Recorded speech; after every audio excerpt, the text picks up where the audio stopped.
আর একটা ব্যাখ্যা আছে ফি জিলালিল কোরআনে, মুফাসসির লিখেছেন দুনিয়ার জীবনে আল্লাহ যাকে জাহান্নামের কাজগুলো আস্তে আস্তে ছেড়ে দেওয়ার তৌফিক দেয় আর জান্নাতের কাজগুলো আস্তে আস্তে করার মতো সুযোগ দেয়, ফাকাদ ফাজ, সেই লোকটার জীবন সফল। আপনি এবার ভাবেন, রমজানের আগে যেমন ছিলেন রমজানে অবশ্যই তেমন নেই, পাল্টিয়েছেন কিছু। বাকি 11 মাস যদি এভাবে পাল্টিয়ে পাল্টিয়ে আপনার জীবন শেষ করতে পারেন, আপনি মনে করবেন আপনার জীবনকে আমার আল্লাহ ফাকাদ ফাজ, সফলতার দ্বার প্রান্তে পৌঁছিয়ে দিচ্ছে। আর যদি মনে করেন না আগে 2টা বিড়ি খাতাম, এখন রোজার পরে 4টা করে খাচ্ছি, তাহলে মনে করবেন আমি জান্নাতের থেকে আস্তে আস্তে জাহান্নামের দিকে এগিয়ে যাচ্ছি।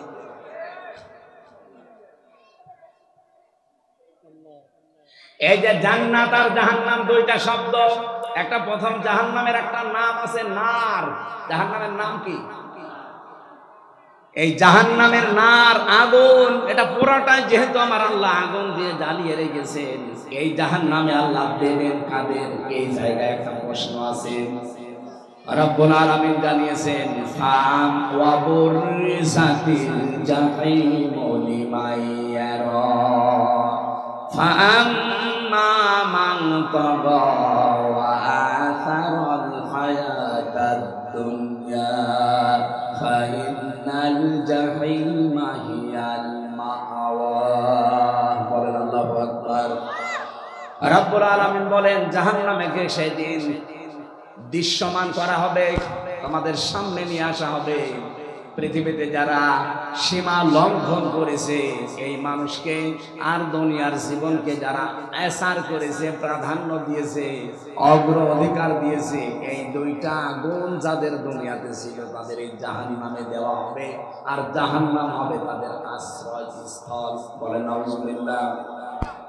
সূরা নাবার ভেতরে পেয়েছি ইন্না জাহান্নামা কানাত মিরসাদা লিত্তাগিনা মাআবা লাবিসিনা ফিহা আহকাবা। অবশ্যই জাহান্নাম একটা গোপন ফাঁদ, এটা একটা ঘাঁটি। এই ঘাঁটিতে আল্লাহ কাদেরকে দেবেন? লিত্তাগিনা মাআবা, পৃথিবীতে যারা সীমা লঙ্ঘন করেছে আর যারা অস্বীকার করেছে। নবীজি বললেন কুল্লু উম্মতি ইয়াদখুলুনাল জান্নাহ, আমার প্রতিটি উম্মত নারী হোক আর পুরুষ হোক প্রত্যেকেই জান্নাতে যাবে, ইল্লা মান আবা, শুধু যারা আবা তাদেরকে জান্নাত আল্লাহ দেবেন না। সাহাবী বললেন হে রাসূল আবা কারা? কিলা ইয়া রাসূলুল্লাহ মান হিয়া আবা, আবা কি জিনিস? নবীজি বললেন মানা তাআনি দাখালাল জান্নাহ ওয়া মান আসানি দাখালান নার। ফাকাদ আবা। হাদিসের শেষ অংশের ব্যাখ্যা হচ্ছে এটা, এই পৃথিবীতে যেই লোকটা আল্লাহর রাসূলের আনুগত্য করে চলবে, এই লোকটা নবীজির সাথে জান্নাতে থাকবে। যারা আল্লাহর রাসূলের আনুগত্য করে চলে না, তার নিয়ম নীতি দেখে চলে না, এই মানুষগুলো ওই আবা। আর আবা যারা, অস্বীকারী যারা, এই মানুষগুলো জাহান্নামী। বলেন নাউজুবিল্লাহ। আমাদের শিক্ষা এখান থেকে আমরা আবার আবা হয়ে যাচ্ছি না তো? কুল্লু উম্মতি ইয়াদখুলুনাল জান্নাহ, নবীজির প্রতিটি উম্মতি জান্নাতে যাবে, শুধু আবা ছাড়া। আর জাহান্নামে যাওয়ার যে গুণগুলো শুনলাম তার ভেতরে অন্যতম একটা গুণ, তারা আবা হবে। আবা মানে অস্বীকারী। কি অস্বীকার করে? সত্যকে সত্য জানার পরেও যারা অস্বীকার করে, এই মানুষগুলো হচ্ছে নবীজির ভাষায় আবা। আর জাহান্নামের বর্ণনা দিতে গিয়ে আমার আল্লাহ এটাই জানিয়েছেন লিত্তাগিনা মাআবা। পৃথিবীতে যেই মানুষগুলো সীমা লঙ্ঘন করেছে আল্লাহর, দুনিয়াতে যারা অস্বীকার করেছে আল্লাহর বিধানকে, লাবিসিনা ফিহা আহকাবা, চিরস্থায়ী ভাবে এই মানুষগুলো জাহান্নামের এই ঘাটের ভেতরে পৌঁছতে থাকবে। যশোরবাসী যে জাহান্নামে যাওয়ার, এখানে আমরা 2টা গুণ কিন্তু পেয়েছি অলরেডি। নারী হোক আর পুরুষ হোক, আমরা তো যা দেখতে পাই অধিকাংশ আমরা এই 2 গুণের ভেতরে আছি।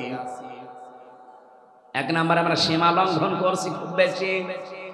এই রমজানুল মোবারক অনেকের সীমা লঙ্ঘন থামেনি। প্রতিটি জিনিসের একটা বর্ডার আছে। এই যে যশোরের বেনাপোল বর্ডার না, এই বর্ডার পার হতে হলে আপনাকে অবশ্যই পাসপোর্ট এবং ভিসা থাকা লাগবে। এমনি পার হয়ে যান, বিএসএফ গুলি করে মেরে ফেলবে। আল্লাহ পাক বলেন আমার একটা বর্ডার আছে।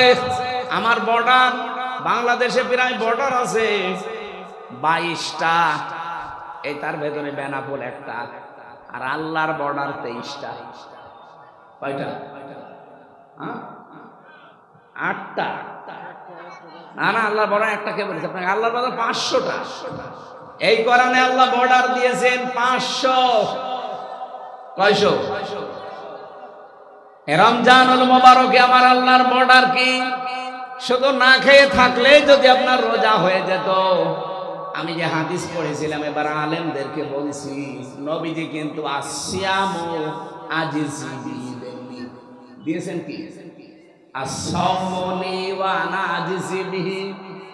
সিয়াম আর সাওমের ভেতর পার্থক্য কি? সিয়াম হচ্ছে ধারাবাহিক, কন্টিনিউ, একটার পর একটা আসবে। আর সাওম কিন্তু শুধুমাত্র ধারাবাহিক ভাবে আসবে না, এটা পালন করে আপনাকে হক আদায় করে ওই মানে দিতে হবে।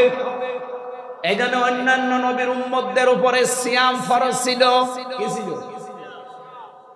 আমার এই কথাটা সবাই হয়তো বুঝবেন না, এখানে বোঝার মতো কিছু মানুষ আছে, তাদের জন্য এটা আলাদা বলছি।